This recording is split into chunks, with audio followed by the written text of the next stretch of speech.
dan. Dober dan. Boruta Pahorja, lep pozdrav tudi našemu županu, gospodu Matjažu Rakovcu, ki ga že dobro poznamo. Kjer smo res v bistvu se pohvalili z dobrim sodelovanjem delom naših zaposlenih in seveda tudi vas.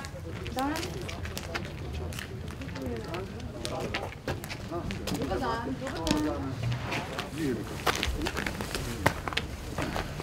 Dobar dan. Danes je na povabilo poveljnika Srečka Šestana na obisku predsednik države in se je srečal z nami. Gospod predsednik se je seznanil z delom regijskega štaba civilne zaščite na Gorenjskem ter komunikacijo z župani in ostalimi člani lokalne skupnosti, kot tudi poveljniki civilne zaščite občin. Prav tako je bil seznanjen z posameznimi člani regijskega štaba civilne zaščite na Gorenjskem. Kot so Nacionalni inštitut za javno zdravje, Gorenjske center za socialno delo, Gorenjske policijska uprava Kranj, Rdeči križ, civilna zaščitna mestna občine Kranj ter gasilci. Še posebej je bilo predstavljeno področje nujne medicinske pomoči, dom starejših občanov Kranj ter klinike Golnik. Gospod predsednik je prejel negativne kot pozitivne informacije ter nekaj predlogov in želja za nadaljnje delo. Hvala vsem, ki ste sodelovali na tem srečanju, ter hvala predsedniku, ki se je vzel čas za to naše srečanje. Hvala lepa.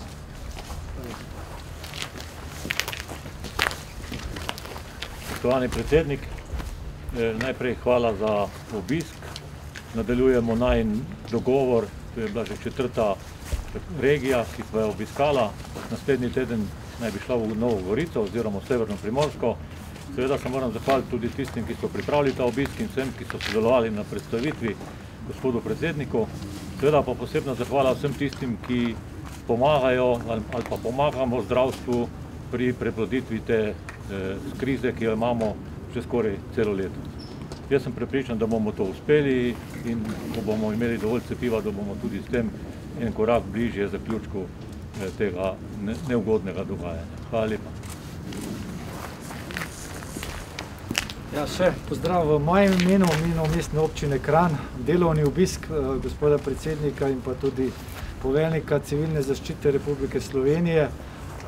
Najprej smo se dobili v prostorih mestne občine Kranj, se seznanili z delom, ki smo ga do sedaj opravili, in glavni poudarek je to, da res zelo dobro sodelujejo vsi v okviru civilne zaščite, od prostovoljcev, reševalcev, gasilcev, policije, zdravstvenih delavcev, konec koncev tudi zaposlenih na mestni občini. Tako da, čeprav je bila Gorenjska regija na začetku drugega vala med najbolj ogroženimi, smo res z dobrim in skupnim delom danes med najmanj prizadetimi regijami v Sloveniji.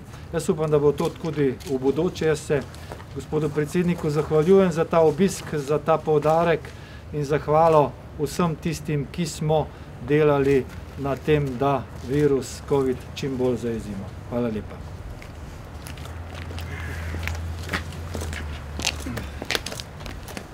Lepo pozdravljeni, predvsem bi se tukaj zahvalil gospodu predsedniku, ki nas je počastil s svojim obiskom in se seznanil z razmerami, predvsem pa to, da nas posluša, da nas podpira v naših prizadevanjih, predvsem to, da je zelo angažiran na področju trenutne zdravstvene situacije, da je pripravljen po svojih močeh pri tem pomagati.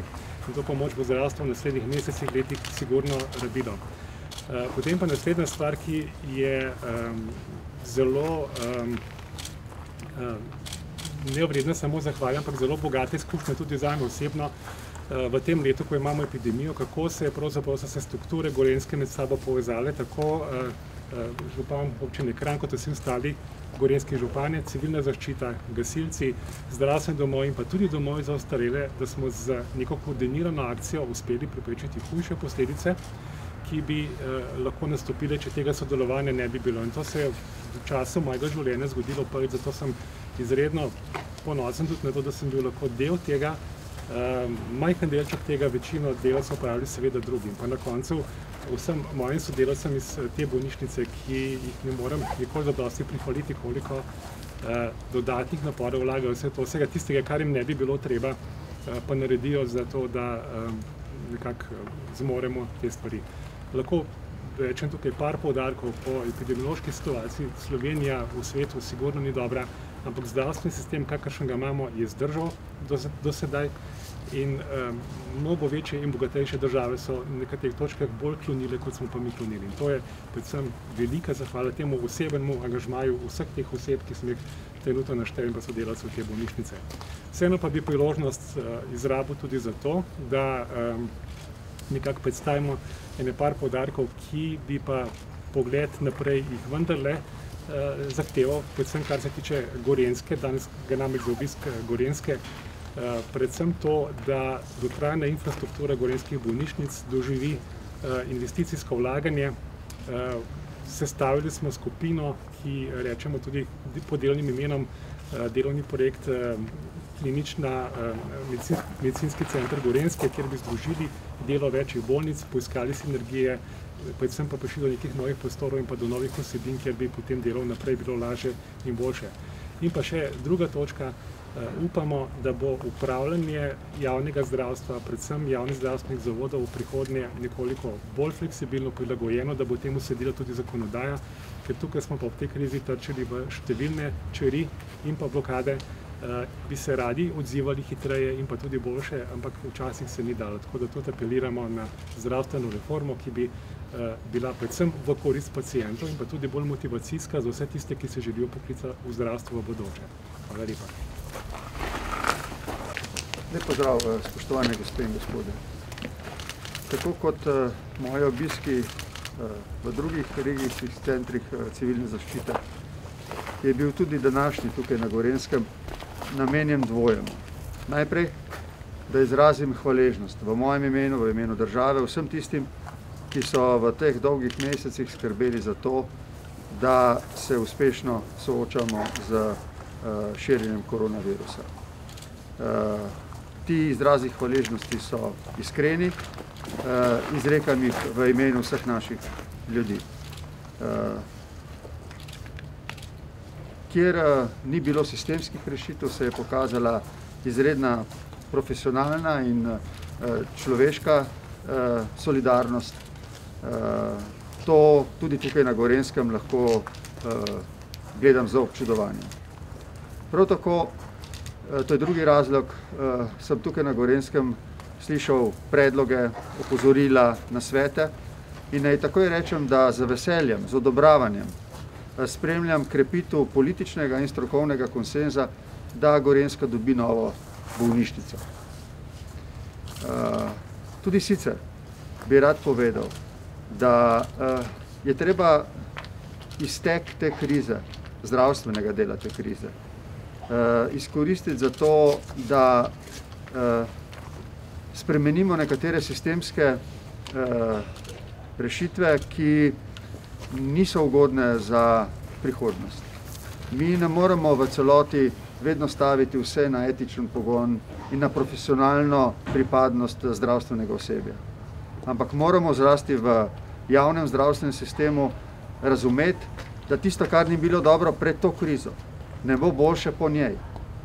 In da se nekako, to je moj poudarek danes tukaj na Gorenjskem, da je nastopil čas, ko se mora slovenska politika poenotiti glede stremljenja k temu, da popravimo, nadgradimo slovenski javni zdravstveni sistem tako, da bo še bolj dostopen, še bolj kakovosten, da bo ustrezal zahtevam 21. stoletja. Tukaj naj na koncu povlečem neko usporednico med finančno krizo in zdravstveno krizo po 10 letih.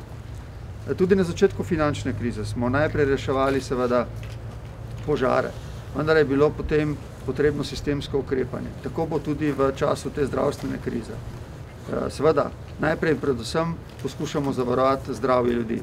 Toda, če želimo imeti v Sloveniji kakovosten, konkurenčen, javen zdravstveni sistem, potem moramo sedanje strukturne slabosti odpraviti.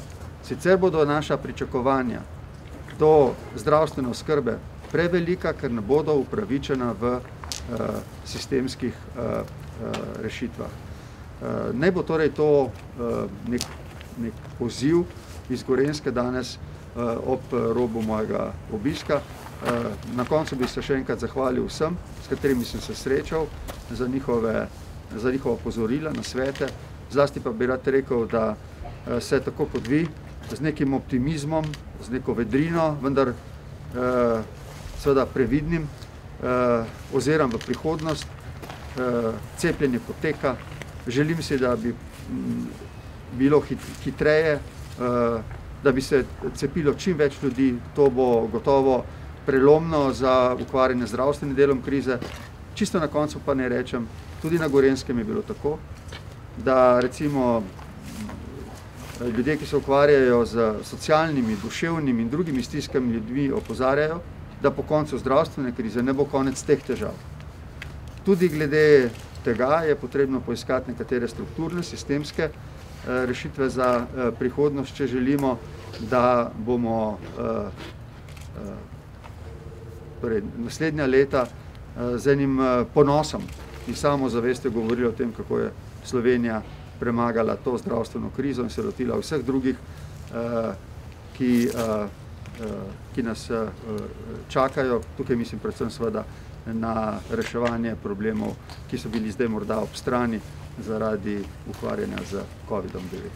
Hvala lepa za vašo pozornost.